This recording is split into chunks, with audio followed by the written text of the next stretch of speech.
Shalom, Yasharala. Back at it for the second part. Recorder stopped on me. So let's continue.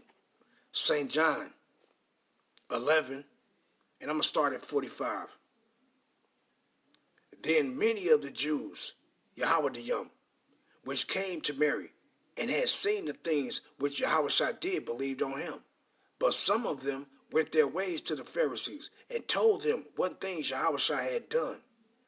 Then gathered the chief priests and the Pharisees at council, and said, What do we do? Slakia, what do we? For this man do many miracles. If we let him thus alone, all men will believe on him, and the Romans shall come and take away both our place and nation. And one of them, named Caiaphas, being high priest that same year, said unto them, Ye know nothing at all, nor consider that it is expedient for us that one man should die for the people, and that the whole nation perish not. And let's come over. I'm going to jump over. St. John 12, 9 to 11. Much people of the Jews therefore knew that he was there, and they came, not for Yahushua's sake only, but that they might see Lazarus also, whom he had raised from the dead. But the chief priests consulted that they might put Lazarus to death, Slakia, that they might put Lazarus also to death, because that by reason of many of the Jews, meaning Yahweh, went away and believed on Yahushua. Come down to the point is 19. St. John 12, 17 to 19. The people therefore that was with him when he called Lazarus out of the grave. Now, who was with him when he called Lazarus out of his grave? Was it heathens with him when he called Lazarus out of the grave? No, it was his people. Us, the Israelites, we was the only ones with him when he called Lazarus out of his grave. Let me continue. St. John 12 and 17. The people therefore that was with him when he called Lazarus out of the grave and raised him from the dead bear record.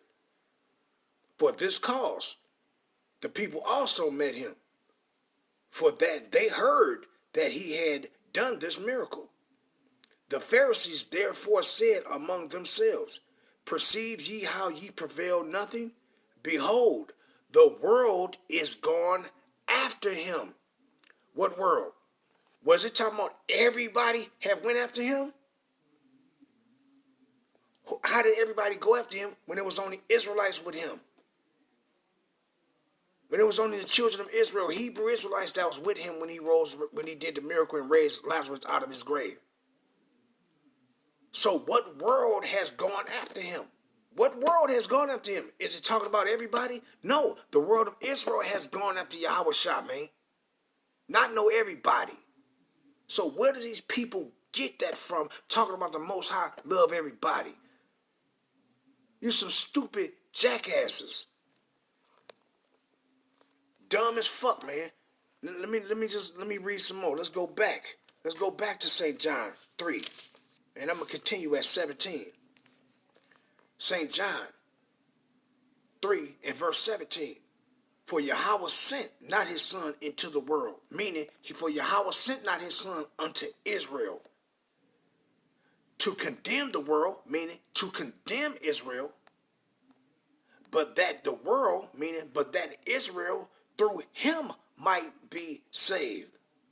Who is that might be saved? What world might be saved through him? Let's go grab it real quick. It's talking about Israelites. It ain't talking about no fucking heathens. What world through him might be saved? Let's read it. Romans 10 and 1, straight to the point.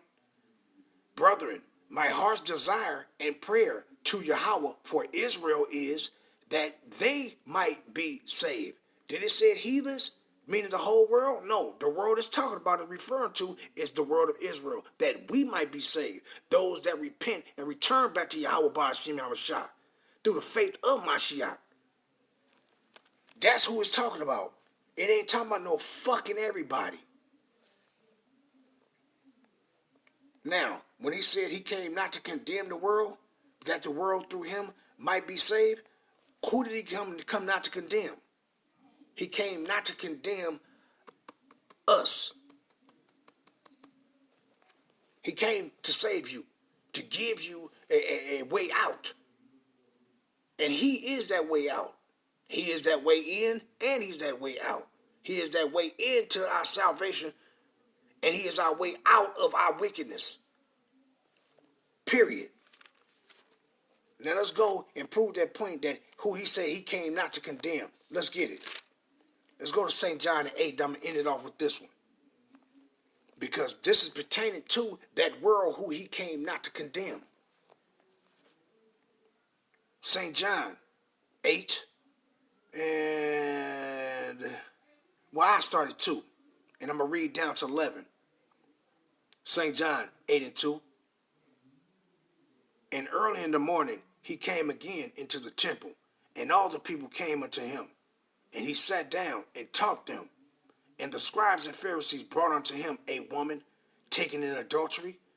Now, who was this woman that they brought into him? Was it a heathen woman? No, it wasn't no heathen woman. It was an Israelite woman. So who is this? Who is this going on? What is this talking about right here? You're talking about Israelite men brought unto him into the temple, because who was in the temple? Israelites, not no heathens. Period. And let's get to it. And he says, a woman taken in adultery. And when they had set her in the midst, they say unto him, Master, this woman was taken in adultery in the very act. Now Moses in the law commanded us that such should be stoned. But what sayest thou? This they said, tempting him, that they might have to accuse him. But Yahushua stooped down, and with his finger wrote on the ground, as though he heard them not. So when they continued asking him, he lifted up himself and said unto them, He that is without sin among you, let him cast the first stone at her.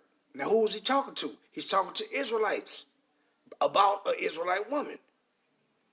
8, St. John 8 and 8. And again he stooped down and wrote on the ground. And they which heard it, being convicted by their own conscience, went out one by one, beginning at the eldest, even unto the last. And Yahushua was left alone, and the woman standing in the midst, meaning it's Yahushua, an Israelite man from the tribe of Judah, and this woman also was of the tribe of Judah. It wasn't no heathen woman. Going into that he said he came not to condemn the world. Let's find out, what world did he come not to condemn? It says what? St. John 8 and 10. When Yahushua had lifted up himself, he said he saw none but the woman. He said unto her, Woman, where are those thy accusers? Had no man condemned thee? She said, No man, Lord. And Yahushua said unto her, Neither do I condemn thee. Go and sin no more.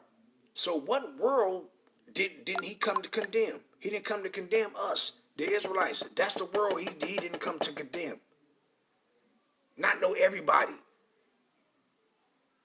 Because what did he say? How is he ain't sent to condemn the world when it says this in Revelation? And I'm going to end this off. Because it don't make no sense for these dumbass, you motherfuckers actually love heathens, and you gonna get the business. Because you hate your own motherfucking people, but you want to find some compassion for heathens. How is he not coming to condemn the world? And what does it say right here? Revelations 19 and verse 11.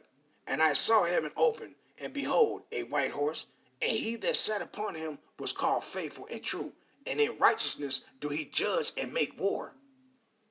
So he's coming, how he not condemned? He not condemning when he's coming and judging in righteousness. Matter of fact, let's go read that again. Let's go back. Let me see. Is that Jeremiah 23? Yep. Jeremiah 23, 5. But the point is 5. It says what? Behold, the days come, said the Lord, said Yahweh, that I will raise unto David a righteous branch, and a king shall reign and prosper, and shall execute judgment and justice in the earth. Now, he's coming with judgment. What does condemn mean? To judge. And he's coming with the wrath of Yahweh to judge the wicked and save the righteous. Period. And I'm gonna end it off there. Call on like Yahweh Ba'Shem Yahweh Shabbat Shem Kakadash. And double honors to the big brother and the elders and apostles of Great Millstone. And to the rest of the brethren on down that's teaching and preaching this truth of Yahweh Ba'Shem Yahweh Shah. Shalom Bayaz HaDawadah. And to the Akim and Akwat that's out there repenting. Shalom to you, Mashmaka. Shalom.